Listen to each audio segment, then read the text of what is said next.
Buenas tardes. Muchísimas gracias por su lealtad, ¿no?, y fidelidad al curso, ¿no? Ha sido estupendo.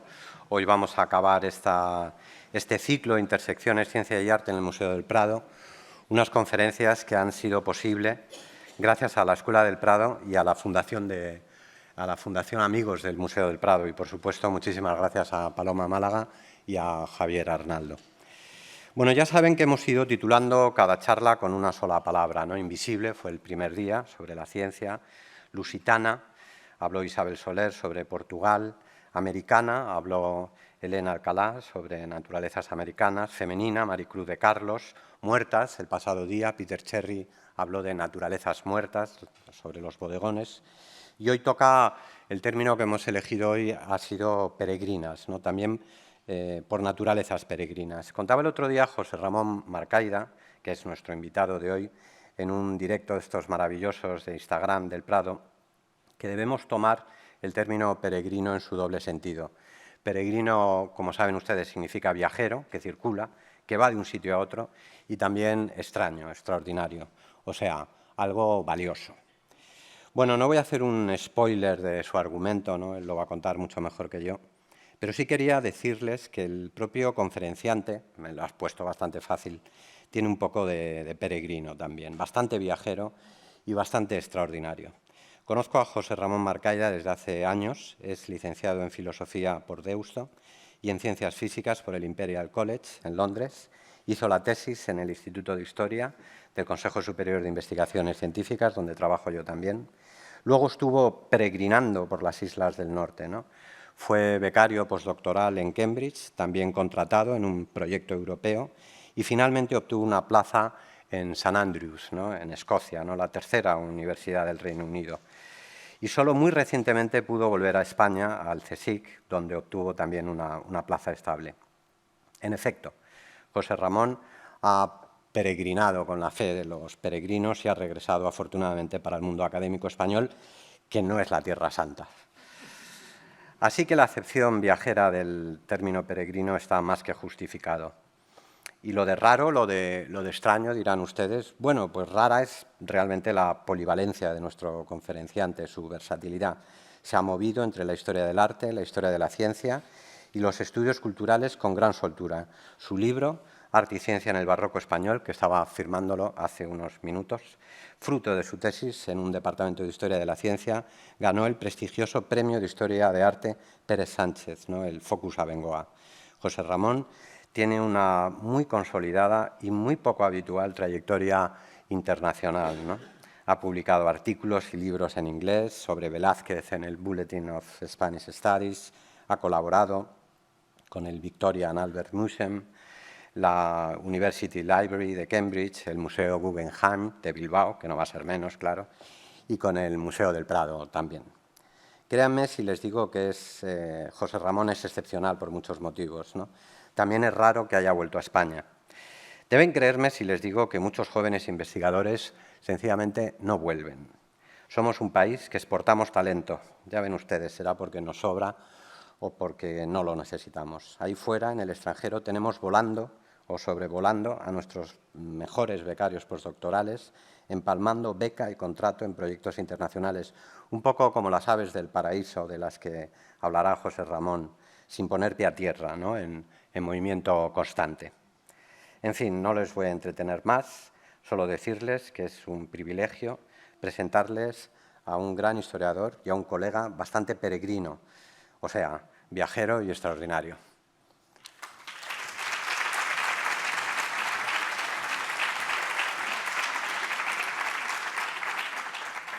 Buenas tardes. Bueno, en primer lugar, quisiera agradecer a Juan Pimentel por invitarme a participar en este ciclo de conferencias, por esta introducción tan cariñosa, tan generosa y por su apoyo constante como amigo y colega dentro y fuera del Instituto de Historia del CSIC. Gracias, Juan. Muchas gracias también a Javier Arnaldo, el director del Centro de Estudios del Museo del Prado, por promover este ciclo en el que la historia de la ciencia tiene un protagonismo especial, y esto yo creo que es muy, muy importante. Gracias también a Paloma Málaga y al resto de compañeros del Museo del Prado por su hospitalidad y su ayuda. y a la Fundación de Amigos del Museo del Prado por apoyar esta actividad. Finalmente, muchas gracias a todos ustedes por acompañarme hoy aquí.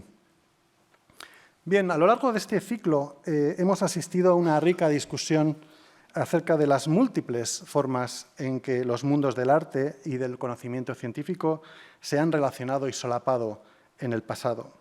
Se ha hablado acerca de la compleja relación de nuestro país con nuestro legado científico, los fantasmas de la ciencia española, que decía Juan Pimentel.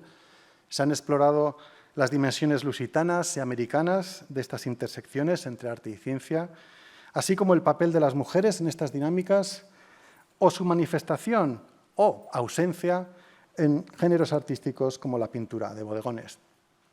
En mi presentación quisiera retornar a un periodo en el que el cultivo de las artes y las ciencias constituyó un aspecto distintivo y central de la cultura de la época, no solo en el ámbito europeo, que es en el que se ha centrado este ciclo, sino también en otros contextos. Me refiero al siglo XVII y a ese fenómeno tan reconocible y celebrado como elusivo y desafiante que es el barroco. Quisiera abordar este asunto de las intersecciones entre ciencia y arte en el barroco desde una perspectiva que, aunque ha sido ya mencionada en casi todas las presentaciones anteriores, creo que merece un análisis más detenido.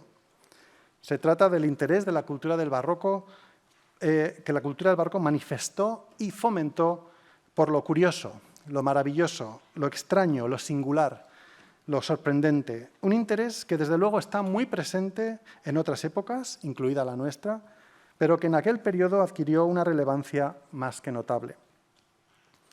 La noción que he escogido, como señalaba Juan, para abordar este interés por lo extraordinario y para profundizar en la interrelación entre ciencia y arte es la noción de peregrino. De ahí el título de mi presentación, de mi conferencia, Naturalezas peregrinas. ¿Peregrinas en qué sentido? Por un lado, como señalaba Juan hace un momento, peregrino en el sentido, y cito, el que anda por tierras extrañas o lejos de su patria. Es una definición del Diccionario de Autoridades. Y peregrino también entendido como extraño, como raro, pocas veces visto. Cosa peregrina, cosa rara, dirá Covarrubias en su diccionario. Estas formas complementarias de entender lo peregrino introducen los dos temas, los dos ejes que van a guiar mi exposición. En primer lugar, la idea de movimiento, de desplazamiento de un lugar a otro, la idea de circulación que subyace a la noción de peregrino y peregrinaje y, en consecuencia, la toma de conciencia de lo distante, de lo lejano, la idea de extrañamiento producido por el desplazamiento y reubicación de las cosas en otros contextos. En segundo lugar, el interés por lo singular, lo raro, y con ello el reconocimiento de la diferencia, el desafío de aprender a apreciar y valorar lo extraño. La configuración de los aspectos políticos, sociales y, desde luego, culturales de eso que llamamos Europa en la Edad Moderna fue, sin duda, fruto de estos dos factores junto a muchos otros. Pensemos, por ejemplo, en la relación entre el desarrollo de los proyectos coloniales europeos y los procesos de explotación, circulación e intercambio de recursos naturales y bienes comerciales que en este periodo adquieren una dimensión global. Y no es casual que pongo en imagen el cuadro de la adoración de los magos para, digamos, contribuir a esta lectura también de comercio, de circulación y de explotación. En este contexto, pensemos, por ejemplo, en los millones de individuos forzados a andar por tierras extrañas, lejos de su patria, como decía antes la definición, en el caso del cruel peregrinaje de los esclavos y tantos otros individuos obligados a desplazarse contra su voluntad. El desarrollo de los saberes científico-técnicos en esta época ejerció un papel fundamental en estos procesos y al mismo tiempo se vio profundamente afectado por ellos. Destaquemos, por un lado, la enorme influencia que tuvo la revalorización de la curiosidad y la maravilla como incentivos para la búsqueda de conocimiento. Recordemos que en otras épocas la curiosidad y el gusto por lo maravilloso habían sido vistas con sospecha, como un vicio, como una distracción. En este contexto, en cambio, el papel de las cosas raras, las cosas peregrinas, fue crucial por su capacidad de desafiar la clasificación, las categorías, esto es, por su capacidad de romper el orden establecido por las teorías, las leyes, las predicciones y por reivindicar el valor e interés de lo extraordinario. Por otro lado, es fundamental reconocer el influjo en el desarrollo de la ciencia de las más variadas formas de desplazamiento, circulación e intercambio, de objetos, de ideas, de prácticas, de individuos, de noticias, de rumores, de información, de errores, de engaños, de fraudes, etc.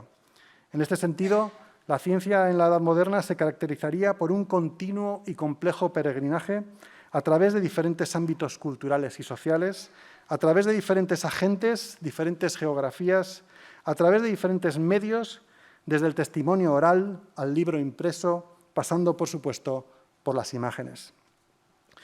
Bien, para ilustrar estas ideas les traigo varios ejemplos. El primero es esta herramienta interactiva, un mapa, creado hace poco por el historiador de la ciencia James Poskett, basándose en el trabajo de otro historiador de la ciencia, Simon Schaffer. En este mapa se muestran todos los lugares citados en la gran obra de Isaac Newton, Los principios matemáticos de la filosofía natural, cuya primera edición en latín se publicó en el año 1687. Como saben, esta obra, en la que, entre otras contribuciones, se formula la ley de la gravitación universal, está considerada como uno de los libros más importantes de la historia de la física y de la ciencia en general.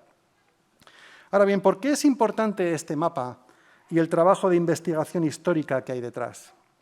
Este mapa nos recuerda hasta qué punto Newton dependió de la información de otros para confeccionar sus teorías. Para que estas teorías tuvieran aspiraciones de universalidad, como es el caso de todas las leyes científicas, era fundamental contar con información procedente de diferentes lugares del mundo que ayudara a corroborar o desmentir sus planteamientos. Dicho de otro modo, el gran Newton, el supuesto genio solitario y uno de los padres, entre comillas, de la ciencia moderna, muchas veces no actuó solo y en muchos casos se sirvió de una amplia red de informantes distribuidos a lo largo del mundo, los cuales contribuyeron a la recopilación de información esencial para sus planteamientos. El trabajo de Simon Schaffer, en el que se basa este mapa, se titula Newton on the Beach, Newton en la playa, y aquí les traigo un póster de un seminario que impartió en el CSIC hace unos años. Uno de los muchos aciertos de este trabajo es crear un efecto de extrañamiento en torno a la figura de Newton, empezando por la idea de situar al excelso científico en la playa, un lugar que posiblemente nunca visitó en absoluto y que, sin embargo, es central para sus teorías sobre la ley de la gravitación y su efecto sobre las mareas. Es decir, puede que Newton no viajara mucho. Es más, sabemos que Newton viajó más bien poco y, desde luego, cuesta imaginarse, por lo menos a mí, a Newton en un bañador del siglo XVII. Sin embargo, su trabajo fue posible en gran medida gracias al desplazamiento, gracias al peregrinaje de otros agentes de conocimiento y a la circulación de la información recopilada por ellos. Volveré sobre este punto más adelante, pero basta decir ahora que trabajos como el de Schaffer son fundamentales para plantear una historia de la ciencia atenta al componente colectivo, digamos, distribuido de la práctica científica. Mi segundo ejemplo tiene que ver también con un personaje peregrino, por singular y raro, no por viajero, como el propio Newton. Se trata de Athanasius Kircher. Este erudito jesuita de origen alemán desarrolló la mayor parte de su carrera en Roma, la Roma de las décadas centrales del siglo XVII, la gran Roma del barroco. Célebre por sus intereses enciclopédicos, Kircher investigó y publicó acerca de los más variados temas. Me gusta mucho el detalle del comienzo del Nombre de la Rosa, en el que Umberto Eco especula sobre la posibilidad de que el manuscrito de Azzo, en el que supuestamente está basada la novela, se mencionara en una de las obras de Kircher. Humberto Eco ha sido, de hecho, uno de los autores que más ha hecho por recuperar esta figura durante un tiempo denostada por los estudiosos de la ciencia. Parte del problema y parte del atractivo, señala Eco, en torno a Kircher es precisamente la dificultad de clasificarlo. Y es que un perfil como el suyo, tan polifacético como el suyo, no encajaba con el modelo de ciencia que, según la historia de la ciencia más tradicional, habría dado lugar a la llamada revolución científica de los siglos XVI y XVII. Hoy en día esta expresión, revolución científica, está en desuso y ha sido muy cuestionada precisamente por representar una forma muy parcial y sesgada de entender el desarrollo de los saberes científicos y técnicos en este periodo. A lo largo de su extensa carrera, Kircher manifestó un enorme interés por lo peregrino, por lo extraño, por lo maravilloso, y él mismo cultivó una imagen de sí mismo como un individuo peregrino. Entre sus obras encontramos tratados dedicados a explicar la naturaleza singular de los volcanes, la ubicación y características de la Torre de Babel, el porqué de la presencia de pirámides en Mesoamérica y su posible relación con las pirámides de Egipto, o las dimensiones y la distribución de los animales en el Arca de Noé. Kircher propuso una traducción, que resultó errónea, de los jeroglíficos egipcios, y en su tratado sobre China, uno de los primeros trabajos dedicados a la sinología, exploró el origen pictográfico de los caracteres chinos. Como en el caso de Newton, es importante constatar que sus conocimientos enciclopédicos dependieron en gran medida de la extensa red de informantes constituida principalmente por miembros de la Compañía de Jesús, distribuidos a lo largo de todo el mundo. Kircher fue también director de uno de los museos más famosos de Roma y, en realidad, de los museos más famosos de Europa, el célebre Museo del Colegio Romano, donde atesoró rarezas procedentes de las más diversas partes y remotas partes del mundo, de nuevo gracias a su vasta red de colaboradores, de contactos que le enviaban materiales, testimonios y descripciones e informes sobre fenómenos curiosos y extraños. Kircher no es solo una figura fascinante para los historiadores de la ciencia, historiadores que buscamos un enfoque más allá del énfasis en el triunfo de la verdad y en el triunfo de lo racional. De hecho, en el caso de Kircher son tan interesantes sus errores, sus fracasos, como sus aciertos. También Kircher es una figura central para entender la cultura del barroco, en especial la importancia de la cultura visual en este contexto. Kircher entendió muy bien el poder de la imagen como instrumento de persuasión y como medio para comunicar conocimiento. Y entre las imágenes que ilustran sus libros se encuentran algunas de las imágenes ciertamente más espectaculares del siglo XVII. Y aquí les traigo 3 ejemplos de su obra La China Ilustrata, que he tenido el gusto de ver recientemente en la Biblioteca Histórica de la Complutense, aquí en Madrid. Bien, más cercano a nuestro contexto, a nuestras geografías, mi tercer ejemplo es otro erudito jesuita, Juan Eusebio Nirenberg, prácticamente coetáneo de otras figuras centrales del 600 español, como Velázquez, por ejemplo. Nirenberg desarrolló su carrera en Madrid, en el Colegio Imperial de los Jesuitas, y entre otras actividades fue responsable de la Cátedra de Historia Natural. Esta faceta de Nirenberg es sin duda menos conocida que su faceta como autor de libros de temática religiosa, entre los que destaca el titulado de La diferencia entre lo temporal y eterno, obra muy leída, editada y traducida, y que muchos de ustedes recordarán como uno de los libros que figuran en la Alegoría de la Vanidad de Juan de Valdés Leal, una de las pinturas más conocidas del barroco español. Y es que Nirenberg dedicó muchas obras al peregrinaje del hombre en la vida terrenal, y este es otro de los sentidos de la palabra peregrino. Pero también se interesó mucho en los aspectos peregrinos del mundo natural, un mundo natural que él consideró como la manifestación más importante de la grandeza creadora de Dios. En este sentido, un aspecto clave de la labor naturalista de Nirenberg es recurrir a la admiración, a la curiosidad, como vía de acceso a esta obra, a esta creación y a esta búsqueda de conocimiento en torno a la creación divina. La fertilísima curiosidad, escribe Nirenberg, recorrerá todas las artes, todas las ciencias, todos los prodigios.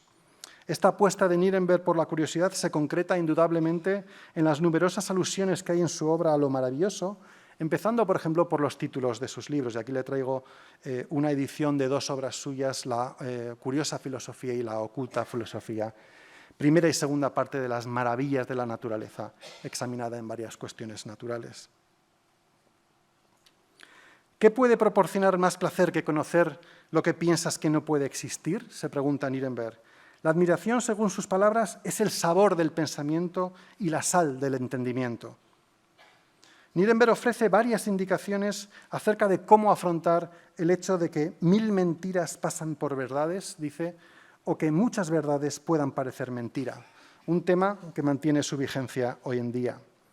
Por un lado, dice, y cito, no se debe estar solo pendiente de lo probable, ni tomar por falso todo lo que no es verosímil. Una cosa es la verosimilitud y otra la verdad. Por otro lado, nos dice, la regla que juzgo más prudente es que se crea poco, pero que no se extrañe todo y que haya otro argumento de falsedad distinto de la admiración o la peregrinidad. Su objetivo, en definitiva, es mostrar cómo en el ámbito de los fenómenos naturales lo raro y asombroso no está reñido con lo verdadero. Dicho de otro modo, su objetivo es demostrar que por admirables que parezcan los fenómenos naturales, estos no son invenciones, no son fábulas que no merezcan credibilidad. Bien, Nirenberg fue un lector consumado y estas lecturas, que abarcan todo tipo de tratados, todo tipo de temas, le proporcionaron un rico repertorio de ejemplos para ilustrar los aspectos maravillosos y sorprendentes de la creación divina, desde el fenómeno de la piedra imán al tema de la magia natural, pasando por muchas otras áreas de conocimiento filosófico y científico de su época. Entre las diversas fuentes de información de las que se sirvió, hay una que es especialmente importante. Bien, ¿recuerdan la expedición del médico español Francisco Hernández a Nueva España en torno al último tercio del siglo XVI? Una expedición a la que hizo alusión la profesora Elena Alcalá en su conferencia y gracias a la cual se obtuvieron cientos de descripciones de plantas y animales desconocidos en Europa. Pues bien, Nirenberg tuvo acceso a estas descripciones de plantas, animales y otros fenómenos naturales americanos recopilados por el médico Francisco Hernández. Muchos de estos materiales, de hecho, acabaron formando parte de sus publicaciones, en especial este libro que tienen en pantalla, su Historia Naturae, publicado en Amberes en el año 1635. Fíjense en el título, Historia de la naturaleza, en especial la peregrina. En este libro, Nirenberg recogió cientos de descripciones recopiladas por Hernández, quien, por cierto, en sus cartas, en sus textos, también usa con frecuencia la expresión peregrino y peregrinar para describir los objetos naturales que discute, así como para referirse a su trabajo de campo, digamos, en México. Nirenberg se sirvió de este repertorio de casos curiosos y desconocidos, desconocidos en Europa, para reflexionar sobre la fábrica del mundo natural y sus dimensiones simbólicas, religiosas y morales. De entre los muchos ejemplos que he estudiado en mi trabajo, he escogido hoy uno que me interesa especialmente, el de la zarigüeya, al que acompaña esta bella e imponente entalladura. La zarigüeya es una criatura que despertó un enorme interés y una enorme admiración entre los primeros europeos que llegaron a las Américas. Esto se debía sobre todo a su apariencia extraña, monstruosa. En concreto, lo que más llamó la atención fue la presencia del marsupio, la bolsa en la que la zarigüeya transporta y alimenta a sus crías. Y si se fijan, se pueden ver 3 o 4 crías saliendo de la bolsa en esta imagen. En sus escritos, Francisco Hernández se interesó por el aspecto médico de este animal. Las propiedades curativas de su cola eran bien conocidas para las comunidades locales, de las que Hernández sacó toda su información, y aquí tenemos un caso muy claro de apropiación de conocimiento local. Nirenberg recoge esta información, por supuesto, pero incide también en el carácter singular, extraño, novedoso de este animal, dotado de esta bolsa que, según dice nuestro autor, es un admirable prodigio de la naturaleza. También se fija, por supuesto, en una característica igualmente singular de la zarigüeya y que quizá algunos de ustedes conozcan, que es su capacidad de hacerse el muerto para evitar ataques de los depredadores, una capacidad que Nirenberg atribuye a su astucia innata. Asimismo, Nirenberg, autor poco viajero, pero gran experto en desplazarse a otros mundos a través de los libros, proporciona a sus lectores una detallada recopilación de citas de otros autores en las que se describe esta criatura o criaturas similares, e incluye, y esto es muy importante, los nombres locales empleados en cada caso y en cada contexto geográfico. Es importantísimo para los historiadores de la ciencia considerar la idea de nombrar y el poder de los nombres como herramienta de posesión y dominación. Bien, como los ejemplos anteriores, en el caso de la obra naturalista de Nirenberg, nos encontramos pues ante un corpus de materiales novedosos cuya recopilación fue posible solo gracias a un peregrinaje, gracias a un desplazamiento, gracias a una traslación a varios niveles. Por un lado tenemos la propia traslación de Hernández viajando desde España a Mesoamérica y los materiales viajando de Mesoamérica de vuelta a Europa. Por otro lado, tenemos esta traslación de saberes locales que tienen que ser traducidos a los parámetros de la historia natural europea. Y en el caso de las imágenes tenemos dibujos realizados por los tacuiloque, los artistas locales mexicanos, que se convierten, se traducen a entalladuras como estas e impresas en una de las casas editoriales más dinámicas e importantes de Amberes. Bien, el Museo del Prado está repleto de manifestaciones de esta naturaleza peregrina desplazada, puesta en circulación. Los ejemplares son numerosísimos y en este ciclo hemos visto muchos ejemplos e incluyen pinturas en las que la propia palabra peregrino se emplea para cualificar el objeto natural, como este retrato de la tortuga laúd, en la que en la cartela se le describe como un pescado peregrino. O también tenemos pinturas que representan objetos típicos de los gabinetes de curiosidades, como este bodegón con peces globo, que yo desconocía y que me gustaría estudiar con más detalle, pues me parece realmente fascinante. Las obras de la Escuela Flamenca, como se imaginarán, constituyen un repositorio muy vistoso de naturalezas peregrinas. Aquí tenemos el conocido concierto de aves de Snyders, que muestra una reunión artificiosa de criaturas, algunas muy familiares y otras menos. Aquí tenemos un cuadro de la serie dedicada a los sentidos, en este caso el gusto, el oído y el tacto, donde también se aprecia un buen número de criaturas foráneas vivas. E insisto en este punto, vivas, lo que delata la capacidad de trasladar estas criaturas desde sus lugares de origen y lograr su adaptación y aclimatación. Cuadros como la adoración de los magos de Rubens, en los que el tema, como señalaba antes, es religioso, pero en los que se comunica estas dinámicas de circulación, de comercio, de tráfico y de desplazamiento, encontramos también muchas referencias a esta intersección entre conocimiento, representación y circulación. Entre los muchos detalles interesantes que tiene el cuadro, quería destacar, como os imagináis, el motivo del ave del paraíso que adorna el turbante de Baltasar. El ave del paraíso es un ave procedente de las remotas islas Molucas, las islas donde cultivaban el clavo, donde se cultiva el clavo, la nuez moscada y otras especias fundamentales para el comercio de ultramar. Rubens asocia a este ave peregrina, esta peregrina en doble sentido, por extraña y también por viajera, con el más peregrino de los magos, al tiempo que se muestra a sí mismo como un conocedor, un buen conocedor y transmisor del tipo de conocimiento etnográfico característico de la historia natural de la época. La diversidad geográfica inherente al tema de los magos es explorada de forma más explícita en otras obras, como las 4 partes del mundo de Jan van Kessel el Viejo, un conjunto de pinturas de pequeño formato realizados en cobre que ya han sido también mencionadas en este ciclo. Entre las numerosas criaturas representadas encontramos, por supuesto, a nuestra querida zarigüeya, lo cual demuestra que Van Kessel empleó el libro de Nirenberg como fuente, junto a muchos otros tratados de historia natural. Ahora bien, la presencia de nuestro marsupial en la parte dedicada a Asia denota el carácter maleable de estos motivos, en un contexto en el que la admiración por lo extranjero no estaba reñido, es más, se acentuaba con la imprecisión geográfica. Por cierto, como un inciso, es interesante apuntar al hecho de que el grabador que realizó las entalladuras del libro de Nirenberg fue el grabador flamenco Christopher Jäger, famoso por una serie de grabados en madera que realizó en colaboración con Rubens y que se consideran como uno de los ejemplos más bellos del arte de la entalladura en mediados del siglo XVII, un arte que ya estaba en desuso frente a otras formas de grabado.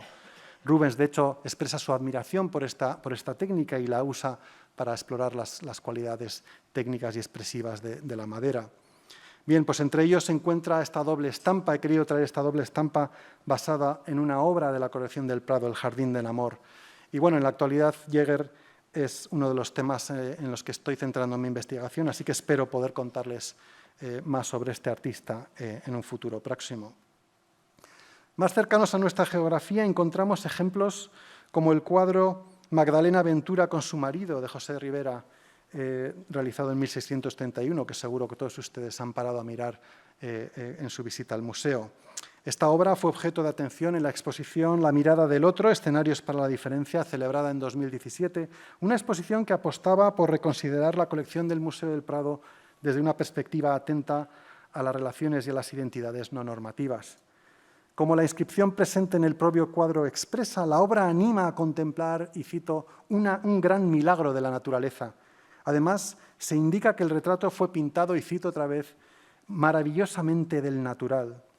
En la Edad Moderna, esta expresión, en latín ad vivum, se utilizaba para certificar de alguna manera el carácter documental de una imagen, aunque en los círculos de Ribera esta expresión podría aludir a una especie de tensión entre, por un lado, el enfoque naturalista de algunos artistas y un enfoque más clasicista, como han argumentado James Clifton y Peter Mason.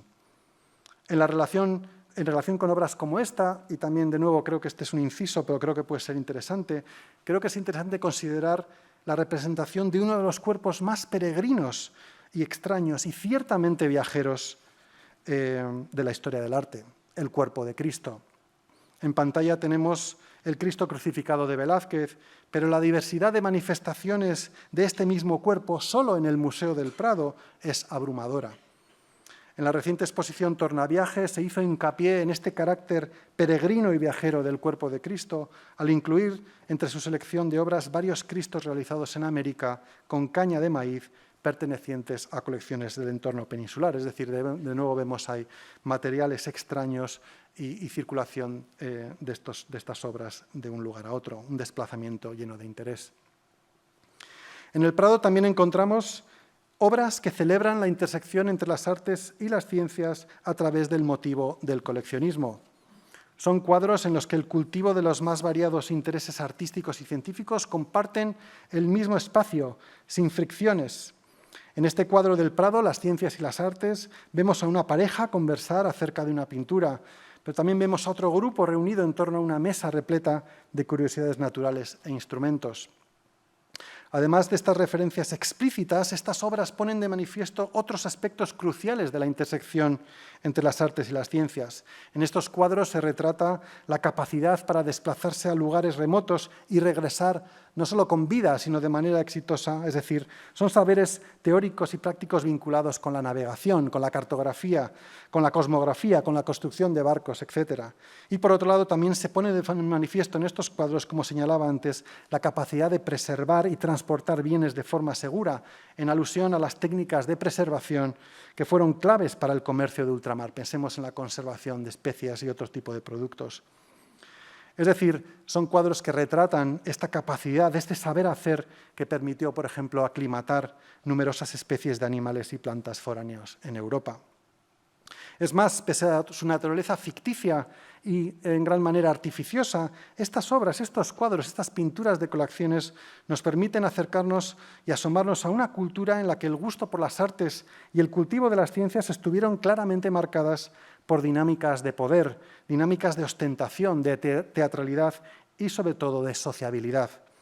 Poseer objetos peregrinos era toda una declaración de poder, de estatus. Poseer algo único hacía único al coleccionista. Estos cuadros muestran lo importante que era mostrar este estatus y este poder a través de las prácticas culturales vigentes en la época, incluida, por supuesto, el arte de la pintura. Por cierto, y aquí tienen una imagen relacionada con el cuadro del Prado, está esta pintura realizada por Hieronymus Franken, conservada en el Walters Art Museum. En esta versión, muy interesante, representa la visita de los archiduques Alberto e Isabel Clara Eugenia a una colección. Se aprecian muy bien estos elementos de ostentación, estos elementos de teatralidad y de sociabilidad y estas dinámicas de poder. En esta obra se aprecia también la activa participación de las mujeres en esta dinámica, a diferencia del cuadro del Prado. En este sí que hay mujeres, empezando por Isabel Clara Eugenia, hay mujeres que toman parte de estas actividades en línea con lo que mostró en su conferencia Maricruz de Carlos. Bien, como un ejemplo rápido, que es un ejemplo muy querido para mí, les voy a hablar de uno de los objetos peregrinos, más peregrinos representados en estos cuadros, el Perpetuum mobile, un instrumento diseñado por el inventor holandés Cornelius Drebbel. Este era un ingenio mecánico que aprovechaba los cambios de temperatura y presión atmosférica para simular un móvil perpetuo, uno de los inventos más famosos de Drebbel, junto a otros prototipos que inventó de submarino, de microscopio y de termostato. Admirado por coleccionistas importantes de la época, como Rodolfo II de Praga, este instrumento convirtió a su creador en una celebridad y es un motivo muy frecuente en las pinturas de colecciones del siglo XVII. Ahora bien, lo interesante a través de este ejemplo es pensar cómo Drebbel, al igual que Kircher, es un buen ejemplo de cómo personajes muy conocidos en su época a través de instrumentos como estos han sido durante mucho tiempo dejados de lado por los historiadores. Sus obras y su personalidad acapararon la atención de muchas figuras importantes en la cultura del siglo XVII. Constantin Huygens, por ejemplo, el padre del científico Christian Huygens, dedica comentarios muy elogiosos a su prototipo de microscopio, escribiendo cómo a través de él se accedía a un nuevo teatro de la naturaleza, a un nuevo mundo. Y el médico alemán Johannes Faber, el gran amigo de Rubens, miembro de la Academia de los Lincei, la persona que acuñó la palabra microscopio, probablemente usó uno de los prototipos de Drebbel para sus observaciones naturalistas, como ha argumentado Vera Keller. Faber habla de este instrumento en el llamado Tesoro Mexicano, el gran proyecto editorial de la Academia de los Lincei, junto a otras obras de Galileo y otros autores. Este es un libro, el que tienen en imagen, dedicado precisamente a editar y publicar los materiales botánicos y zoológicos de la expedición de Francisco Hernández, de la que hemos hablado antes. Vemos, pues, que hay conexiones, hay intersecciones que se suceden en los cuadros, en los libros, en las ciudades y en las relaciones interpersonales. Cuadros archiconocidos y citados como El sentido de la vista de Bruegel el Viejo y Rubens aluden a estas interconexiones al incluir, entre otros motivos, referencias directas a instrumentos ópticos como el telescopio. Son cuadros que evocan la experiencia de lo novedoso asociadas a estas tecnologías de la visión y de la visualización, cuyo uso e interpretación pone de manifiesto, a su vez, la existencia de códigos visuales y prácticas de visualización compartidas. Por poner un ejemplo que me gusta mucho, en pantalla tienen una imagen del conocido Tratado de Microscopía, Micrografia de Robert Hooke, publicado en 1665. De nuevo, uno de los libros más conocidos de la ciencia del siglo XVII. En él, por ejemplo, se usa la palabra cell, célula, en el sentido de celda, habitación, y de ahí proviene el uso en biología de la palabra célula. Pues bien, la imagen de la derecha está dedicada a mostrar la anatomía del ojo compuesto de una mosca vista a través del microscopio. La imagen muestra las semiesferas que conforman la estructura del ojo. Ahora bien, quiero que se fijen también en un detalle curioso, el reflejo de una ventana en cada una de estas semiesferas, un detalle del que el propio Hooke habla en su texto. Es un detalle fascinante que recuerda sin duda a motivos similares presentes en numerosas pinturas de bodegones, como las de Clara Peters del Museo del Prado, de las que habló Peter Cherry. Está claro, pues, que el interés por el ilusionismo, el interés por el poder persuasivo de lo visual, no fueron patrimonio exclusivo de una práctica cultural concreta, sino que formaron parte de convenciones visuales compartidas y apreciadas a muchos niveles. Volviendo al tema de los objetos y los individuos peregrinos, en el contexto hispano contamos con ejemplos como el del coleccionista madrileño del siglo XVII, Juan de Espina, cuya colección fue una de las más admiradas y comentadas en la época. De él se dijo que gastaba todo su dinero en cosas peregrinas de pinturas, escritorios, instrumentos músicos y de matemáticas, con que tenía su casa con las mayores y más exquisitas curiosidades que se conocían, no solo en la corte, sino en Europa.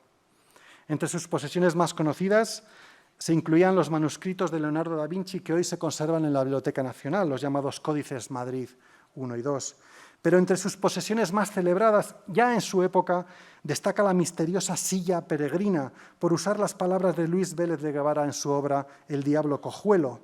En este libro se habla de esta silla extraña, idea de su raro ingenio, en un párrafo donde también se mencionan las observaciones de Galileo con el telescopio, con el anteojo, el antojo.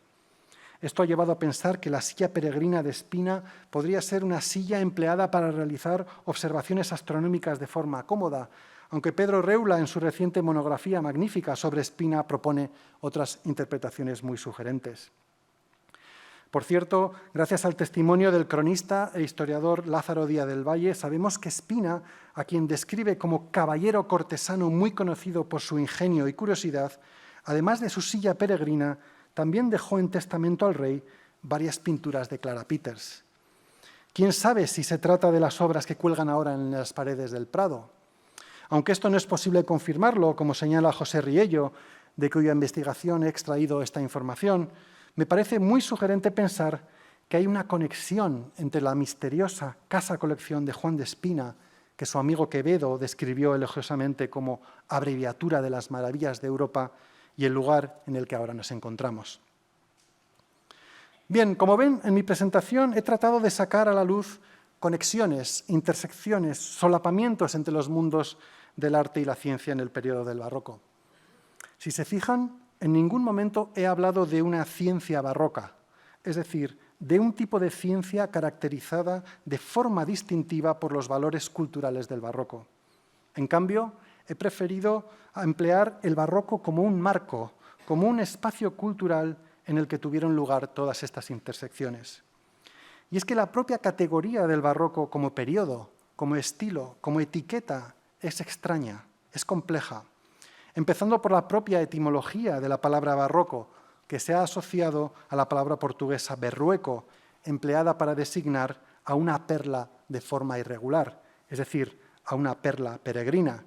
Y aquí no he podido evitar incluir las referencias a la famosa perla peregrina presente en los dos retratos de Velázquez, de la reina y el rey aquí en el Prado. Por cierto, una perla hallada en Panamá por un esclavo africano. Es decir, les invito la próxima vez que disfruten de estos magníficos retratos de Velázquez en el cuadro, se fijen en esta perla, pero también piensen en ese pasado, en esos individuos que encontraron esta perla y las trayectorias y su peregrinaje de un lugar a otro. Pues bien, como señalaba al comienzo, el barroco es un fenómeno tan reconocible y celebrado como elusivo y desafiante. Muy pronto se celebrará el Día del Orgullo Barroco. Todos creemos reconocer inmediatamente los valores que definen lo barroco. Y, sin embargo, hay todavía muchos aspectos de este fenómeno que se nos escapan, a mí por lo menos. Esto se debe en gran medida al carácter viajero del propio barroco en tanto que estilo y en tanto que categoría historiográfica. Pensemos en el complejo y multifacético desarrollo del barroco en las Américas. Pensemos en los peregrinajes de ida y vuelta, de vuelta e ida, que centraron la atención de la ya mencionada exposición Tornaviajes y de otras muchas exposiciones recientes. Y pensemos en la diversidad de manifestaciones de la cultura artística y científica del siglo XVII y otros siglos posteriores, donde hay muchos perfiles de individuos, de objetos, de prácticas que claramente desafían los valores que convencionalmente asociamos con el barroco. Es decir, son comparables el interés científico de un Velázquez con el de María Sibyl Merian, con el de un Newton, con el de un Kircher. Es una pregunta que les lanzo a ustedes. En definitiva, y haciendo un poco de autocrítica, creo que queda muchísimo por explorar en torno a esta cuestión tan interesante, tan fascinante y tan complicada.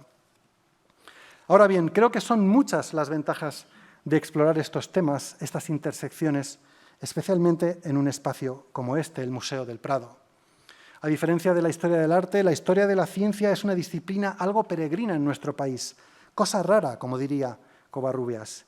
Por ello es importante contar con una colección como la de este museo como acicate, como catalizador, con el fin de desarrollar nuevas perspectivas y nuevos diálogos interdisciplinares.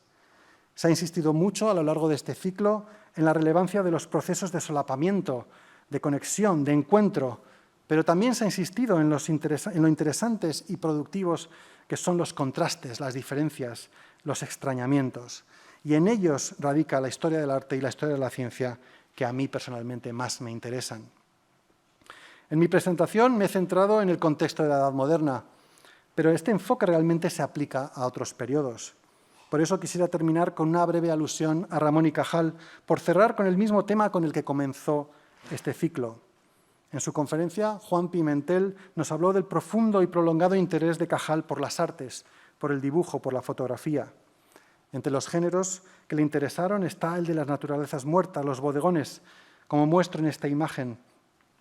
Son fotografías del propio Cajal pertenecientes al legado Cajal. Me gusta mucho esta idea de cerrar este ciclo de conferencias y de paso hacer un guiño al año Cajal con este breve ejercicio de extrañamiento.